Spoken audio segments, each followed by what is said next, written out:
প্রিয় দর্শক আসসালামু আলাইকুম, আমি ডক্টর বজলুর রহিম রিপন আপনাদের সবাইকে জানাচ্ছি শুভেচ্ছা। প্রিয় দর্শক, ঘাড়ে ব্যথা আমাদের খুবই কমন একটি সমস্যা এবং এটি আমাদের দৈনন্দিন জীবনে বিভিন্ন কাজকর্ম করতে গিয়ে কিন্তু আমরা এই ধরনের ঘাড় ব্যথার সম্মুখীন হয়ে থাকি।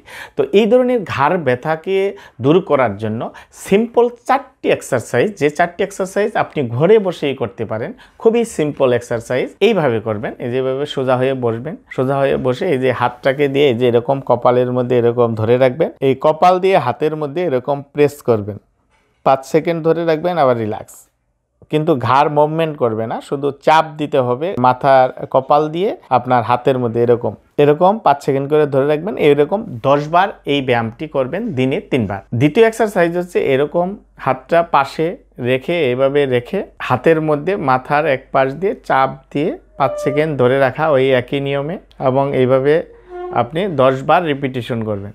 আবার এই পাশে, অপোজিট পাশে এইভাবে ধরে মাথা দিয়ে হাতের মধ্যে চাপ দিয়ে ধরে রাখবেন 5 সেকেন্ড করে, এভাবে 10 বার রিপিট করবেন দিনে 3 বার। এবং ফাইনালি যে এক্সারসাইজটি করবেন, এই 2 হাত পেছনে এরকম মাথার পেছনে দিয়ে, এরকম মাথার পেছন দিয়ে হাতের দিকে চাপ দিয়ে ধরে রাখবেন এরকম 5 সেকেন্ড। এইভাবে 10 বার এটা রিপিট করতে হবে দিনে 3 বার।